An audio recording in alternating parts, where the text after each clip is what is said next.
friends. This is another episode of the program Empire of Lies, in which we discuss manipulation and disinformation in the Russian media, Europe held hostage by others' games. In recent days, Russian television has once again made Europe the focus of its toxic narrative. Olga Skabeeva's program emphasizes the message: the West is divided, the European Union is weak, and the United States is manipulating Europeans, turning them into instruments of its own trade and political games. It seems like a familiar set of clichés, but this time in a new, far more aggressive package. Impossible demands as a trap. The main target is Donald Trump. Russian propaganda happily quotes him as saying that Europe should completely abandon Russian oil and gas, while simultaneously imposing punitive tariffs on China and India. In the Kremlin's mind, this seems like proof that America is forever using Europe as an obedient vassal, imposing a self-destructive economic strategy on it. But what's important is that on Russian television, this rhetoric is presented not as a threat to the Kremlin, but as an opportunity for Moscow. Trump's demands are impossible to fulfill, repeat leading and invited experts. This means the EU will once again be torn between Washington and Moscow, and once again will prove weak. The underlying message is clear: Europe is not an actor, but a pawn. Propaganda arithmetic Skabeeva and her colleagues deliberately shift the emphasis. They emphasize that India is increasing its purchases of Russian oil to record levels, Turkey and Hungary continue to benefit from cheap energy, and the EU is supposedly trying in vain to come up with a 19th sanctions package, which is being delayed again. There is some truth to this. Disagreements within the EU do exist, but the narrative emphasizes not the difficulty of coordinating between 27 states, but rather Europe's helplessness.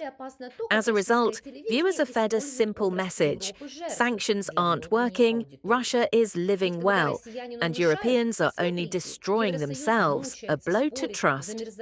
Even more dangerous is the way Russian television exploits the image of Europe the victim for its domestic audience.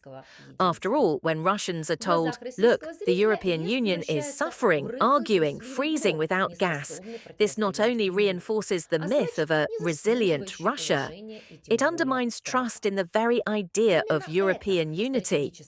In the eyes of Russian viewers, the EU is transformed into a loose, cowardly bloc, incapable of standing up to the Kremlin. Therefore, it deserves no respect, much less fear. This is precisely the strategic goal of Russian propaganda: to demoralize the enemy and inspire its own population. What the European reader needs to hear, and herein lies the main challenge for Europe. If we allow Russian propaganda to dictate the image of the European Union, weak, dependent, and disunited, this image will begin to work beyond Russia's borders. Moscow is playing a long game. By demonstrating a rift between Washington and Brussels, it seeks to convince third countries, India, China, African and Latin American states, that the West is no longer a leader, but merely an arena for other countries' internal conflicts. It's important for Europe to convey the opposite. Our sanctions are not an act of desperation, but part of a long-term strategy. Yes, the process is complex and not always quick, but it is precisely this that is gradually depriving Russia of access to technology, capital markets, and logistics.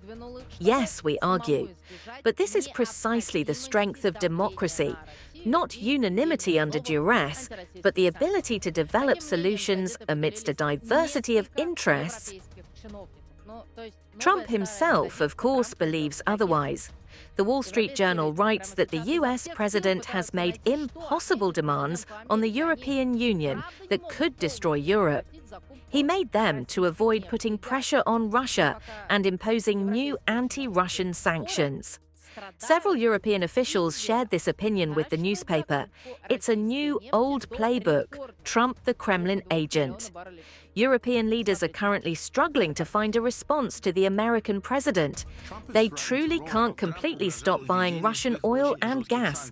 And while European officials argue and suffer, India is increasing its purchases of Russian oil to a record 2.2 million barrels per day. See our report. Trump threatened to impose his own very tough sanctions, including extremely high tariffs on countries buying Russian oil if a ceasefire isn't achieved within 10 days. But that was several months ago. Now Trump has added new conditions for the imposition of these sanctions. Europe is not a pawn. Today, Moscow is betting on fatigue.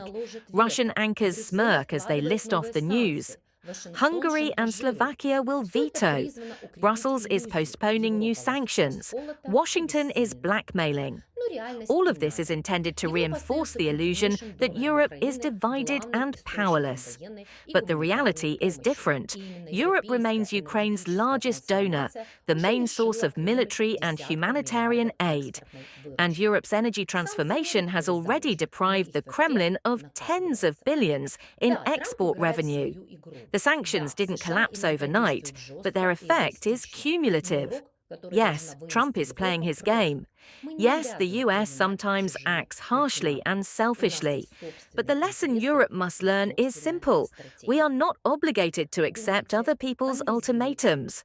We have our own interests and our own strategy. This was the program Empire of Lies. See you soon.